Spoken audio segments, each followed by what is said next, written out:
Jump right on in. Okay, now I'll jump right in. Yeah. Good afternoon, good morning, or good evening, and welcome to the Blurring the Lines podcast, episode 149. I am your host, Peter Nicolaitis, and with me, as always, is my co-host, Adam Bell. Adam Bell joining you here today. It's good to see you, Peter. Good to see you, Adam. How have you been? I've been doing well. Had a nice little time away to catch some fish, and had a good. It's good to get away. The Barracudas? Out of what? Barracudas? Macarudas? Barracuda. Oh, Barracudas. There was I think it was an ad for the car. Was it the Dodge Barracuda? It was a Chrysler. Chrysler. Okay, Mhm. Close enough. Same- Back in the day, and it same was. thing. I remember when my parents used to listen to Solid Gold oldies on Saturday nights, and they sometimes would have old advertisements from the same time period. And I remember once was an ad for I thought it was Dodge, but whatever, Barracuda. But the guy couldn't say it. He kept on saying Barracuda. Barracuda. And so it's supposed to be like they're pretending to record this radio commercial, and he's like, the new Dodge Barracuda, and he's like, no, it's Barracuda. He says, but I can't say Barracuda. And he says, okay, just listen, just do it like this. Say ba, ba, ra, ra, coo, coo, da, da. Put it all together, and what do you have? Baba Rara Kukudada.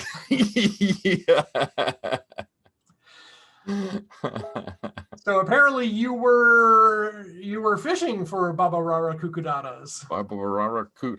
Well, and I honestly I didn't know fishing for Barracuda was a thing. I mean, you can fish for anything, but it's kind of like fishing for sharks. I mean, how useful is that going to be? You're going to get them as close to the boat as you can, and then you're going to cut the line. You're not going to haul them in. So I kind of thought the same thing with Barracuda, but actually you can eat Barracuda with a caveat. That sounds tasty. Is that a side dish? Yeah, with a side of caveat. And some Emptor? Yeah, but so Barracuda will eat on the reef, and sometimes the things that they eat on the reef are toxic to humans. And then if you eat a fish that's been eating toxic things, and I'm not talking about waste, I'm talking about like a sea urchin has poison in it, or things like that. Blowfish. Yeah. So if it has a diet of poisonous things, then we eat the fish that's been eating the poisonous things. It's not good. So poisonous things. So, but the area that we were in, the Barracuda are safe to eat because their diet is not poisonous things. It's little fish and things like that, and so they'll actually eat them. When we were in the Bahamas, and we were on the Grand Bahama Island, the east side of that. Gotcha. So they said, well, let's go fishing for Barracuda, and I was like, okay. And so we got out there, and the little ones were 2 feet long. The big ones were 4 to 5 feet long. And so you cast this tube out there. It's like a little plastic tube. It's probably close to 12 inches long, and it's got treble hooks on one end and treble hooks in the middle. What's a treble hook? 3 hook, a tri hook. So you take that thing, and well, of course you see where there's Barracuda because the water is clear and you can see them, and so you look for them and you throw the lure way past them as far as you can hurl that thing, and you reel it in as fast as you can possibly reel it in, and they think it's a fish, and their instincts are going to grab it, and it was the most fun. So the first one I caught, I threw it out there, and it went way past, and I'm reeling back as fast as I can, and like 4 of them are going "Roar," swarming in on it. And then this one just comes out of nowhere and slams it, and bang, and the fish comes out of the water flapping and flopping, and roar. I was like, this is awesome. I love catching barracuda. So, but then we bring him to the boat, and like our guide is going to take it to people, and they're going to eat it. We're not going to eat it because they don't let the tourists eat stuff like that could potentially be poisonous, even though it's not poison. But right. Yeah, they're not going to poison us. So, but we just work here, so we can eat this stuff all day. Yeah, we can eat this stuff all day. We have workers' comp. Yeah. So he brings it to the side of the boat and proceeds to give the barracuda a headache. with a 2x4 that's pretty heavy. And I was gonna ask a baseball bat, but okay. And I thought that he was going to take it off the hook, but no, he did take it off the hook, and he put it in the back of the boat to eat later. So barracuda fishing is actually very fun and very exciting. And you sit up there and watch it, and you can see them coming. And that's the most, like deer hunting, I don't really care for deer hunting, because you're not hunting a deer. You've set up where a deer is going to walk past you for whatever reason. You're waiting for a deer. You wait for a deer to walk past you, and then you shoot it. It's kind of like trapping a deer, isn't it? Yeah. So kind of waiting for it. Yeah. So, I fed that deer all summer. So now I'm going to let him walk past me, and I'm going to kill him, and I'm going to eat him. But the barracuda was fun. And I'll come back to the sharks, because I did not know the Bahamas is a shark sanctuary. And there are all kinds of sharks there. Our very first day, we saw a nurse shark. I guess I'm going to talk about sharks. We saw a nurse shark in the shallows where we were fishing for bonefish, and made us pretty nervous until we got close enough to see that it was a nurse shark and know that they're not interested in us nurse sharks. They're a safer shark, but they can still bite. They still have plenty of teeth that can bite. And so this one came up, and we kind of made a bunch of noise and made it run off. It went back out. It came back around. And what happened was, it's mating season for the nurse sharks right now. So another one came in, and it was really cool to see. And their bellies turned red, and normally they have a whitish, silverish belly, but I guess they were aroused for mating, and their bellies turned red, and they just rolled over and over in the water. It didn't look like it was a lot of fun, but they they were very active in what they were doing. But it was pretty cool to see that in the wild. I don't just see that every day in Tennessee, or even in you don't Florida. Have a lot of barracudas floating around in Nashville. Yeah. So the sharks, like I said, there's a bunch. So there's lemon shark. There's what's called a black tip spinner shark, and it's a very dark gray, and it's got black tips on its dorsal fin and tail fin. And then if you catch one, it jumps up out of the water, straight up out of the water, and spins, and that's how it tries to throw the hook out of its mouth. Did you get video of any of this behavior while you were doing this or the barracudas? I actually did. I did videotape the nurse sharks mating, and I do have a video of a black tip shark swimming by the dock, and he's a pretty big one. So I said there's lemon sharks, there are tiger sharks. We saw a tiger that was probably between 7 and 8 feet long. Yeah, didn't want to be in the water with that guy. And then we saw lots of the black tip spinners. So they, everybody's watched Shark Week. They are, never actually seen it. They're predatory, and they're junk eaters. So if there's dead fish, they're going to eat it. They're going to chomp it and just swallow it down. So, but they'll also go after live fish, and they'll go after any live fish that is upset in the water. Anything that's going to make a splash, that shark is going to the splash and it's going to eat whatever's splashing there. Mm-hmm. So we were catching jacks, and jacks are they're a hardy, fast fish that come in schools and like a 12-inch, and I mean they were gray, silver, but so we were catching them, and we were having a good time catching them, and our guide, he was casting this lure just way out. He was really just fooling around while we were catching fish, and he hooked into probably an 18-inch jack, which was huge, and then yeah, and not a jack of hearts. They're hardy. That's They're what I thought when you said heart, jacks, and they're hardy. they're hardy. So he hooks into this like 18-inch jack that's thick, and all of a sudden the sharks start going after his jack, and we're trying to get it close enough to the boat so that they'll go away, and we want to grab the fish without losing fingers and being called Stumpy for the rest of our lives. And so that was fun. But we were bone fishing in the flats. So there's a fish called a bonefish. Learning all this terminology, jacks and bonefish and treble hooks. And... So the bonefish is not an edible fish, not because there's anything wrong with the meat. It just has so many little bones in it. It's not a practical fish. I mean, like if you were starving and that's the only fish you got and you cooked it over a fire, you would eat it and be spitting out bones all night, but you could survive. I mean, it just wouldn't be a pleasant meal. Not what you don't want to go out of your way to go like dining and have that. Yeah. Yeah, there are people that can do it, but it's just not worth the trouble. No. But so bone fishing with a fly rod is a very technical, inefficient way to catch a fish.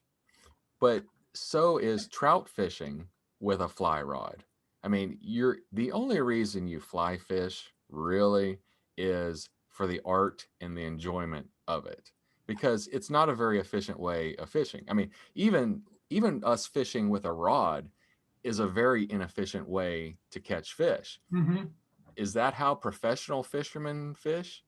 No. No, I think they usually use nets or dynamite. Nets or well, they don't, professional don't use dynamite, but they would use nets or traps or go where they're big. So anglers, fishermen for fun, they're really just fishing for fun. And fly fishing is a very technical, inefficient way to fish for fun, because you can catch bonefish on a piece of shrimp in a spin rod and have a really good fight. But you do it with a fly rod and you have a really good fight, and it's fun to catch. So I have no idea what all of this means, but okay. So I am in the flats, and the flats are this section in the ocean that's it's a little under my knees, and it's rising. So it has a tide comes in, tide comes out. Well, the bonefish come in when the tide rises because they can get access to the things that aren't in the water most of the time. It'll raise up, they'll get into the grasses and eat the stuff in there that has gone up in there. So we're in a perfect spot to catch bonefish. Well, we see hundreds of bonefish. We also see the sharks that are chasing the bonefish. They also like to eat bonefish. So because sharks don't care about bones. They're like, whatever. Yeah, whatever. Yeah. That'll process. That'll pass. Sharks, right? Yeah. So I'm out there, and my friend Kirk, he's out there too, and we're probably 100 yards apart, and I'm at this channel. It's not real. It's just a little bit deeper spot close to the mangrove, and it's created this channel where the bonefish are running up it and the shark are running up it. So the shark keep coming closer to me, and what I do is I take my rod and smack, hit it real hard on the water. It makes a real loud noise. The shark doesn't like it. He kind of, and then spins off. And of course, if I scare the shark, obviously I've scared the bonefish. The bonefish, yes. So I can't do this too much. I want the shark to stay away, but I don't want the bonefish to stay away. And so I'm hanging out there, and this shark keeps getting closer and closer. And finally, I get irritated, and I smack the water one more time, and I don't know what I was thinking, but I shook the rod, and that looked like a fish that was agitated. And then he starts coming straight at me instead of looping away, and runs me out of the water. I backed off into the mangrove so that I was not in the water anymore with him. Is a mangrove anything like a woman grove? I just want all these new terms. So mangrove is a type of tree. If you've ever seen like movies in Louisiana where these trees and then all these roots are pushing down into the water, and it looks like they're all mounded up on the roots and the trees are up there, that's a mangrove. That's a mangrove. Okay. Okay. Good to know. Good to So know. where I was, the mangrove was a little bit back, and I was able to get onto rocks so that I was not in the water with the shark anymore. And he came all the way to the rocks before he decided to turn back around. Okay. All right. And well, I still cast some more. I caught another fish, and then I was like, I think I'm ready to get in the boat now. You don't want dinner? Yeah. What was funny is my friend Kirk was experiencing the same problems that I was facing, except he was in the water 100 yards from the ground and the boat. So he was getting ready to, the shark kept coming around him, and he was getting ready to turn the rod around and hit the shark with the butt end, to get him to go away. I hear that if you punch a shark, they go away. Yeah. Yeah. So if he was going to get closer, he was going to punch him. So that's why you see dolphins often wear boxing gloves. Awesome. Yeah. I don't know, whatever it is about dolphins, they will run off sharks. Yep. You know what else dolphins will do? They'll run off all the fish you want to catch too. Or eat them, right? Or eat them. Yeah. I was fishing one time, and I had a hole planned out where I was going to be, and I took the boat early in the morning and got there, and I set up, and I saw this dolphin, and he's going, eating. I was like, oh, that's cool. There's a dolphin. And I'm sitting there watching, and I'm like, my hole is now useless because he's run all the fish out of the hole. Oh, cool. There's a competition. Yeah. But that was good. So I had a good time. I stayed at a lodge there. It was called East End Lodge. They're a fishing lodge. Fantastic. I mean, it was really for fishermen. It was not a resort. It's not something you'd want to bring your significant other as a romantic getaway, unless they like to fish. Because there was a couple there that he was a professional trout guide in Pennsylvania. And so they both like to fish, both like to trout fish. So they did have a good time. I mean, like I said, it wasn't a romantic getaway, but it just really depends on how you define a romantic getaway. Getting away by yourselves and having good dinner and good entertainment. I mean, if that's your thing, I mean, it certainly sounds like fun from the way you've described it. Mm-hmm. And there was so much solitude. That's what I really enjoyed. When we got out there, when we were out in the ocean fishing, there were no cars. I didn't hear any interstate. Not a lot of cars out on the ocean. No, we really didn't hear a lot of other boats. There were other boats, but there wasn't a lot of plane traffic either. Oh. So it was just really, really quiet. And we are out in the ocean, but in a lot of cases, it's 2 feet deep. Mm-hmm. Or there's some places where we're in deeper channels because those islands are all made up of old coral reef. Okay. So there are a lot of flat spots, and then there are also deep spots and holes in the reef. Coral, that was the name of the kid on Walking Dead, right? Walking Dead. I don't know. I didn't watch that. Oh, the joke is the main character's son's name is Carl. Carl. But he always pronounce it Coral. Coral. Cool. Yeah. Coral, my son. Coral reef. Yeah. So that's all. That's all I did last week. And I did that all. That's what I did all week. Fish all week. I caught all kinds of fish. Fun. I caught. I mean, I can make up some names, but I mean, I caught. And you wouldn't know, but I caught trigger. Yeah. For all I know, you have been. Yeah. We caught triggerfish. We caught grouper. We caught snapper. We caught things called pogies. We caught Popeyes. Everything that we caught, with the exception of grouper, I'd never caught before.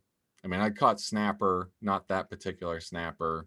I've caught jacks, not that particular jack, but never. Well, and we did catch sharks. We did. Did you use spinach as bait for the Popeyes? For the Popeyes, no, they didn't require spinach. I guess the shrimp maybe ate the spinach, and they went after the shrimp. I figure if you did too, they might also be starting to get pretty strong and big. So yeah, and they might come out and whoop us. Well, all right.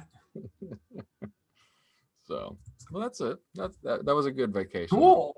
I would go back. So if you ever want to go away for a few days fishing, I'd go there with you. Oh, okay. Maybe that's what we'll do. So I'm curious, what was the mask activity like? So coronavirus masks and stuff. In the Bahamas, they're still fully masked everywhere, indoor, outdoor, anywhere.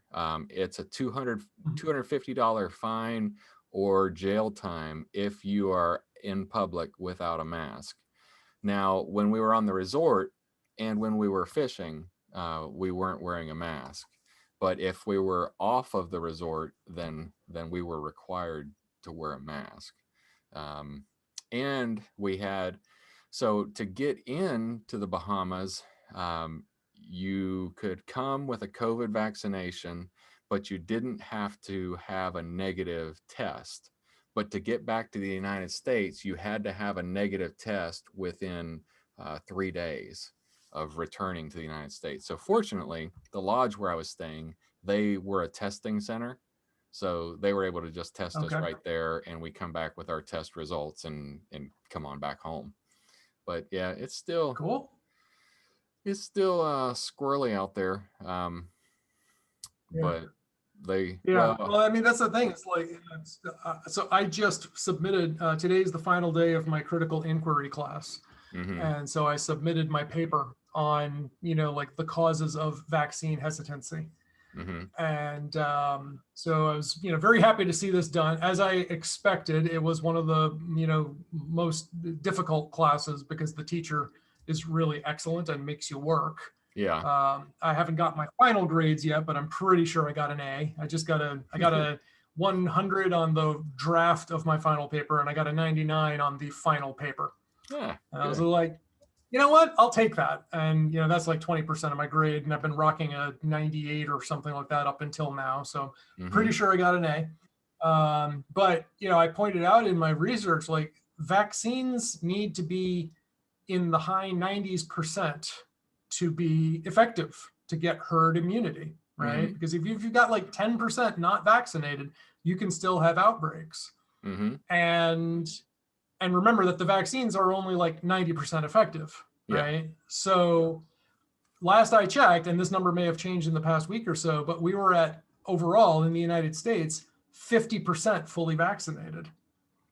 That's far cry from the high 90s. Yeah. And yet everybody is like, here in Massachusetts, I'm still seeing a fair amount of masks. Mm-hmm. And, like buddy of mine, we're going to go running right after this. And then we're going to go get lunch. I'm going to wear my mask to the restaurant. When I get up and leave, I'm going to wear my mask, even though, people now, like even I know some like folks with compromised immune systems, but they're all too happy just to go, we're done. It's great. It's over. And I'm like, so every time you go out, I have, since I'm a, role player, Dungeons and Dragons type guy here, I have my 10-sided die right here. So I just dropped a 20-sider. So, we could just do this in D&D style and just roll this die. And, there's a 1 in 10 chance that when you go out and get exposed to someone with COVID, you could catch it still. Oh my goodness. What'd you get? I'm infected. You got COVID. 10. There you go. That's the 1 in 10 right there. 10 out of, 10. So that's just it. There's you couldn't have made a better example right there, So that's just, and people just don't seem to understand that. And we're still getting terrible messaging from the government, and it's very confusing. And it's like, oh, we're all dead. It's all done. And then, people are shocking. But I just heard it was, I think, Missouri or Oklahoma, I forget, has like a really low vaccination rate so far. And people are warning that we're probably going to start seeing super spreader events again. And like, get ready for the third wave, people. It's frustrating. It's really frustrating. What's funny is Elizabeth and I were somewhere and we were walking, and these two women walked past us, and they were talking to themselves, and we overheard them say, the one woman said, I just wish people, I wish people were still wearing masks. I'm like, and she didn't have a mask on. I'm like, you can still wear a mask if you're concerned about other people not wearing a mask. Isn't it so easy though to just point the finger at other folks, And I mean, that reminds me of like issues that we're going through in work right now. My past week or so at working at the hospital has been all politics. It's all been just politics and internal arguing and fighting. Like I don't spend the bulk of my time protecting people's health records against Boris.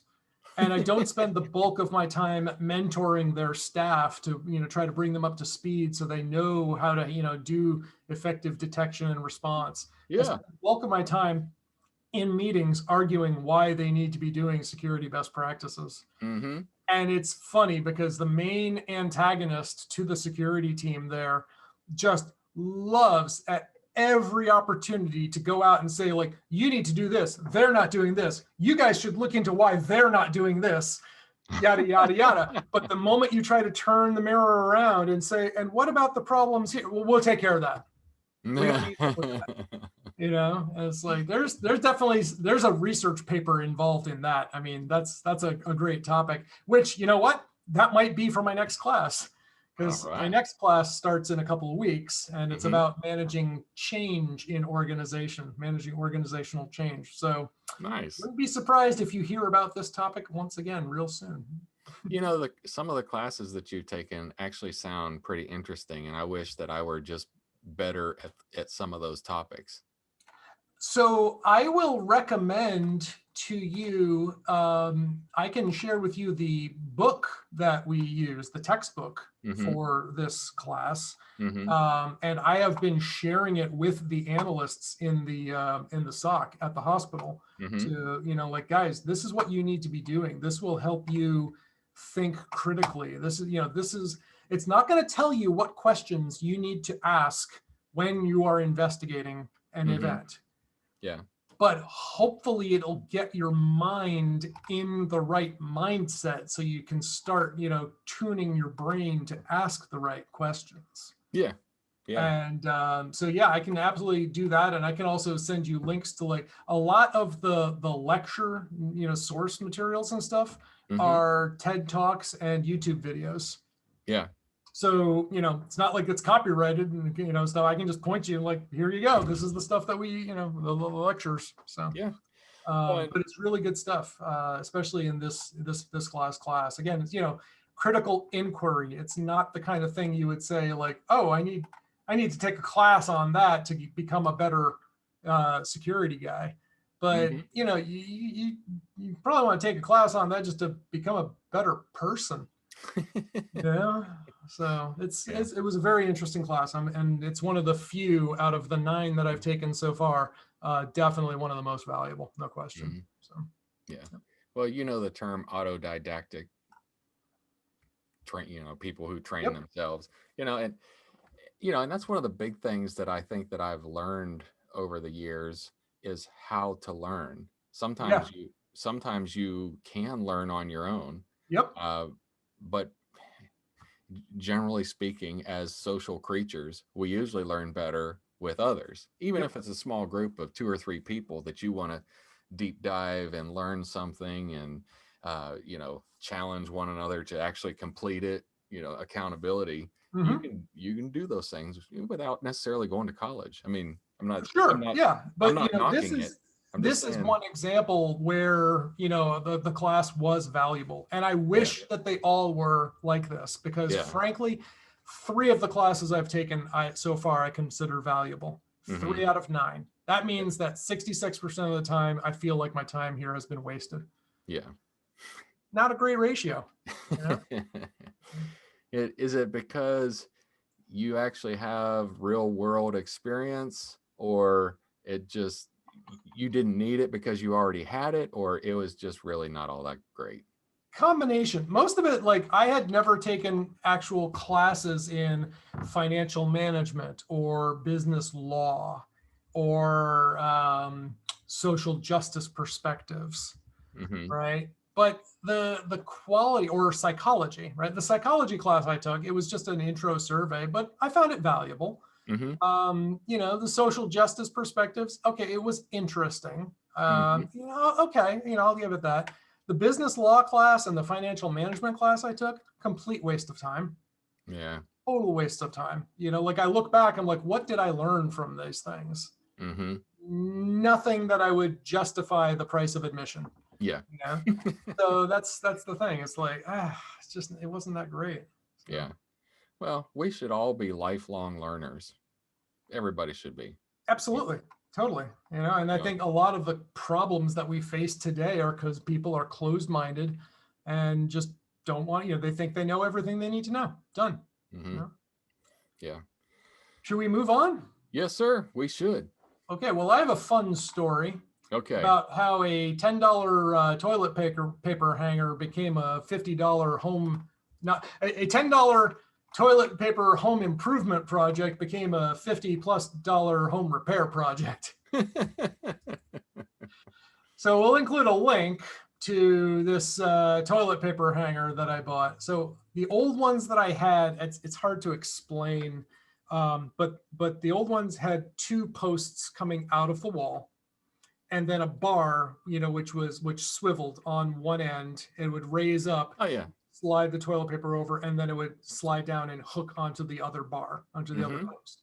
I like Well, those. that became loose. So this would come out and then it would fall down and the toilet paper would hang and roll, fall and roll across the floor.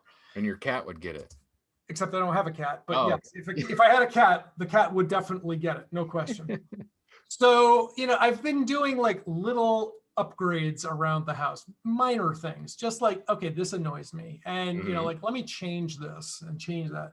A couple months ago, I changed where I keep the dish drying rack from the right side of the sink to the left side of the sink. hmm And suddenly it's not ideal, but I don't hate my kitchen anymore. So just, little, like, how can I make this just 10% better? Like, what can I change? Yeah. And I was like, all right, I'm sick of this stupid toilet paper hanger. So I looked online and I found one with a phone shelf on it. It's got Oh. this little shelf built just the perfect size for an iPhone 12 Pro Max or hmm maybe slightly larger shelf. So great.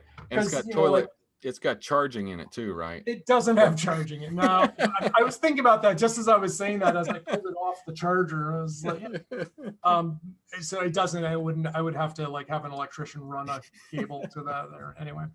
But I was like, okay, that seems like a decent little upgrade, and it's just a one hook, so there's nothing, no sliding, no lifting, and you Yeah. just slide the toilet paper over. Perfect, great, looks great. So I could not figure out how to get the old one off.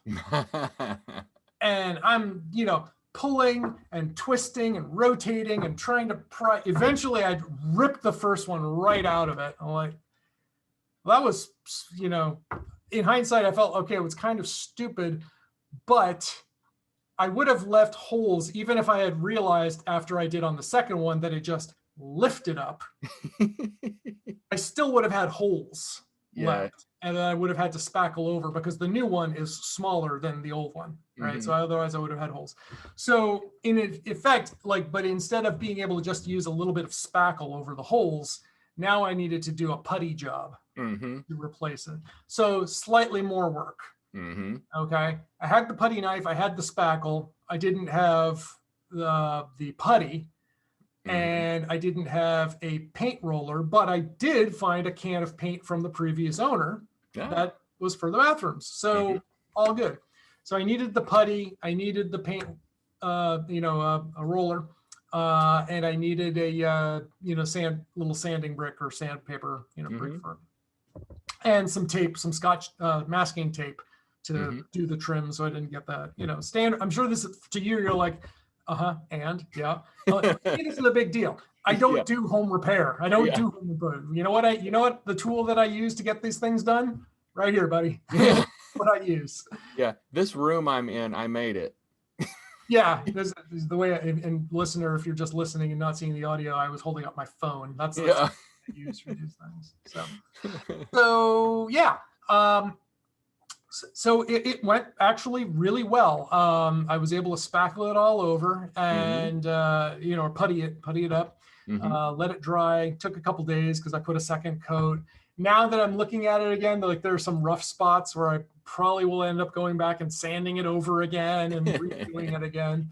But when I hung the new one up, I used the 3M Command double-sided Velcro stickers. Okay. So that if I didn't like it, I could just yank it off, which I have already done once. So I was just like, nope, I don't like it there. Rip, replace. And those are nice. I love those 3M Command hangers. They can hold up to like 15, 20 pounds. Yeah. And they don't rip the paint off of the walls when you pull them down. I was like, that's nice. Yeah. So so that was my little home improvement / repair project.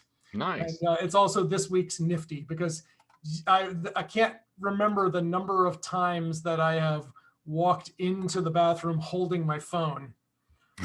And I'm like, now what do I do with this? Because I often am wearing shorts or I have a pair of sweatpants that have no pocket.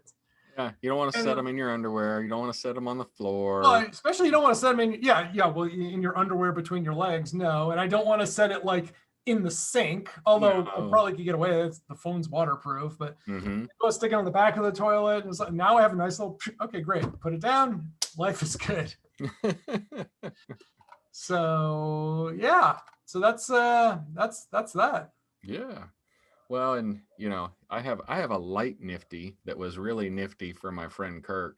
While we were in the Bahamas, I actually got phone service while I was there. I paid Verizon, it was a $10 a day to add on phone service, but he didn't add on phone service onto his phone, and he did not know how to send me pictures or me send him pictures. And I said, well, use AirDrop. I don't know how to do that. Okay, let me show you. And I showed him. He turned Bluetooth on. You don't have to use your cell signal to do AirDrop. And immediately pictures went from my phone to his. So some people probably don't know how to do that. He's a doctor and didn't know how to do that. So so doctors. I would hazard to guess that there's a lot of things that doctors don't know how to do, but you're never going to hear a doctor tell you that. You're talking to the guy who manages security operations. Yeah. Yeah. Let that one, just let that one land there. Yeah. Oh yeah. So we got nifty, command tape, and everything else. I think we nailed it. So shall we wrap it up? Yes, sir. Let's wrap it up. Well, listener, if you want to get a hold of us, you can find us at blurringthelinespodcast.com. I am also on Twitter at Nicolaitis. I'm also now on Twitter at Yoga with Peter. but I haven't posted anything there yet. So the only purpose so far with that Twitter account has been to receive spam messages and notifications. I'm sorry about that. Yeah, well, of course, because you're the one sending all of these, right? Yeah. I'm testing it. Thanks a lot. You can also now find me semi-irregularly at friendswithbeer.com. Cheers. Yes, my friend of the show, Scott Wilsey, and I have recorded a few episodes of these, and they are now starting to feed out on a haphazard basis at best. But, good friends, good beers, mediocre conversation. It's great.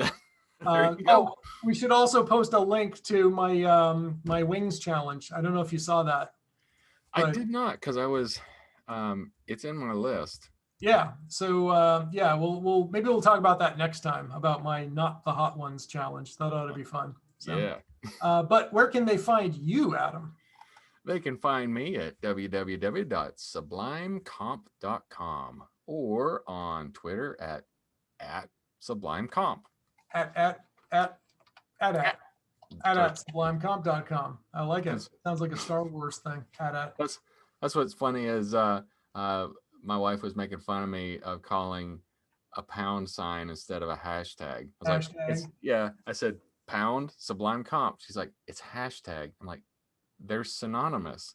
Yeah, but you sound old when you say pound. I thought that the reason we say pound is because our friends over in the UK. For them, pound baby is very different.